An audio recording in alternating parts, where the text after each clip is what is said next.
sur son compte au moment où il était arrivé dans le diocèse. Vrai ou faux, ce qu'on dit des hommes tient souvent autant de place dans leur vie et surtout dans leur destinée que ce qu'ils font. Monsieur Myriel était un fils d'un conseiller au Parlement d'Aix, noblesse de robe. On comptait que son père, le réservant pour héritier de sa charge, l'avait marié de fort bonne heure, à 18 ou 20 ans, suivant un usage assez répandu dans les familles parlementaires. Charles Myriel, nonobstant ce mariage, avait, disait-on, beaucoup fait parler de lui. Il était bien fort de sa personne, quoique d'assez petite taille, élégant, gracieux, spirituel. Toute la première partie de sa vie avait été donnée au monde et aux galanteries. La Révolution survint. Les événements se précipitèrent. Les familles parlementaires décimées, chassées, traquées, se dispersèrent. Monsieur Charles Myriel, dès les premiers jours de la Révolution, émigra en Italie. Sa femme y mourut d'une maladie de poitrine dont elle était atteinte depuis longtemps. Il n'avait point d'enfant. Que se passa-t-il ensuite dans les destinées de monsieur Myriel? L'écroulement de l'ancienne société française, la chute de sa propre famille, les tragiques spectacles de 93, plus effrayants encore peut-être pour les émigrés qui les voyaient de loin, avec le grossissement de l'épouvante, firent-ils germer en lui des idées de renoncement et de solitude? Fut-il au milieu d'une de ces distractions et de ces affections qui occupaient sa vie, subitement atteint d'un de ces coups mystérieux et terribles qui viennent quelquefois renverser en le frappant au cœur l'homme que les catastrophes publiques n'ébranleraient pas en le frappant dans son existence et dans sa fortune? Nul n'aurait pu le dire. Tout ce qu'on savait, c'est que, lorsqu'il revint d'Italie, il était prêtre. En 1804, monsieur Myriel était curé de B, Brignoles. Il était déjà vieux et vivait dans une retraite profonde. Vers l'époque du couronnement, une petite affaire de sa cure, on ne sait plus trop quoi, l'amena à Paris. Entre autres personnes puissantes, il alla solliciter pour ses paroissiens monsieur le cardinal Fesch. Un jour que l'empereur était venu faire sa visite à son oncle, le digne curé qui attendait dans l'antichambre se trouva sur le passage de sa majesté. Napoléon, se voyant regarder avec une certaine curiosité par ce vieillard, se retourna et dit brusquement: « Quel est ce bonhomme qui me regarde ?»« Sire, dit monsieur Myriel, vous regardez un bonhomme et moi je regarde un grand homme. Chacun de nous peut profiter. »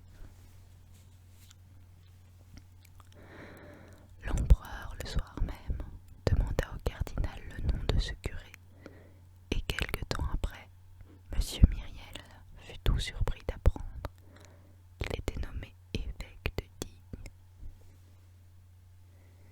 Qu'y avait-il de vrai du reste dans les récits qu'on faisait sur la première partie de la vie de monsieur Myriel? Personne ne le savait. Peu de familles avaient connu la famille Myriel avant la Révolution. Monsieur Myriel devait subir le sort de tout nouveau venu dans une petite ville où il y a beaucoup de bouches qui parlent et fort peu de têtes qui pensent. Il devait le subir, quoiqu'il fût évêque et parce qu'il était évêque. Mais après tout, les propos auxquels on mêlait son nom n'étaient que des propos, du bruit, des mots, des paroles, moins que des paroles, des palabres, comme dit l'énergique langue du Midi.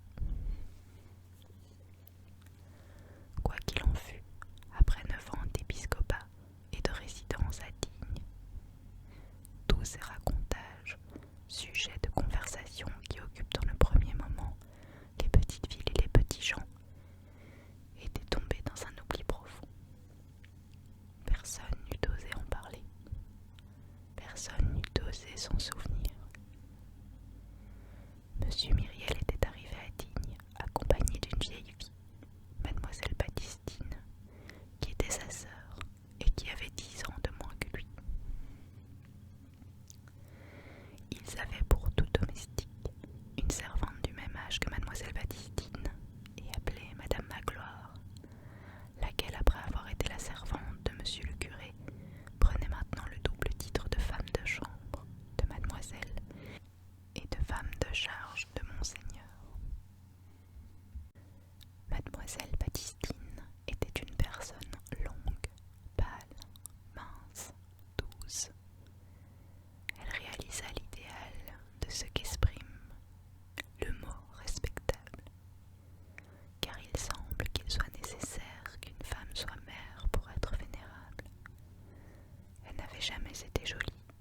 Toute sa vie, qui n'avait été qu'une suite de saintes œuvres, avait fini par mettre sur elle une sorte de blancheur et de clarté, et en vieillissant, elle avait gagné ce qu'on pourrait appeler la beauté de la bonté. Ce qui avait été de la maigreur dans sa jeunesse était devenu, dans sa maturité, de la transparence. Et cette diaphanité laissait voir l'ange. C'était une âme plus encore que ce n'était une vierge. Sa personne semblait faite d'ombre, à peine assez de corps pour qu'il y eût là un sexe, un peu de matière contenant une lueur, de grands yeux toujours baissés, un prétexte pour qu'une âme reste sur la terre.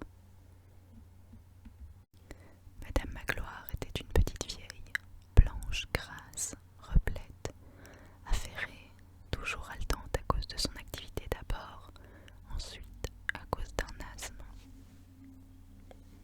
À son arrivée, on installa monsieur Myriel en son palais épiscopal, avec les honneurs voulus par les décrets impérieux qui classent l'évêque immédiatement après le maréchal de Caen.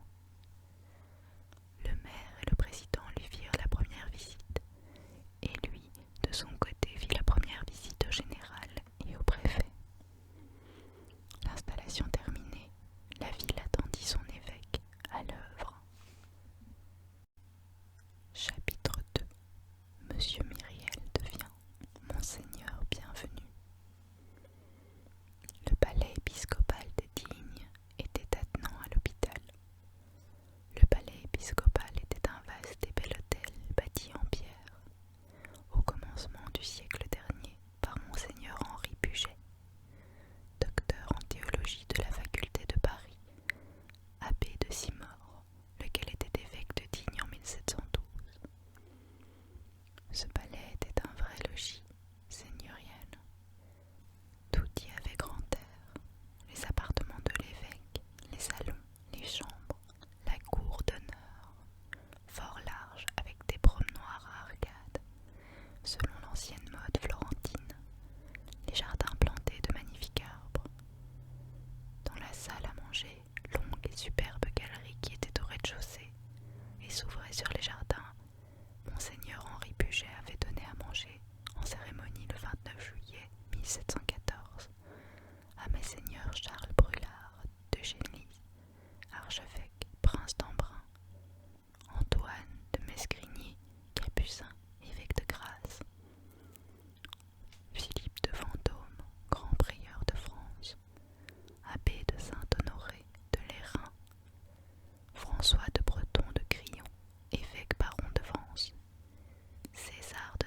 Monsieur, dit-il, combien pensez-vous qu'il tiendrait de lits, rien que dans cette salle? Dans la salle à manger, monseigneur, s'écria le directeur stupéfait. L'évêque parcourait la salle du regard et semblait y faire avec les yeux des mesures et des calculs. Il y tiendrait bien 20 lits, dit-il, comme se parlant à lui-même. Puis, élevant la voix, « Tenez, monsieur le directeur de l'hôpital, je vais vous dire. Il y a évidemment une erreur. Vous êtes 26 personnes dans 5 ou 6 petites chambres. Nous sommes 3 ici, et nous avons de la place pour 60. Il y a erreur, je vous dis. Vous avez mon logis, et j'ai le vôtre. Rendez-moi ma maison, c'est ici chez vous. » Le lendemain, les 26 pauvres malades étaient installés dans le palais de l'évêque, et l'évêque était à l'hôpital.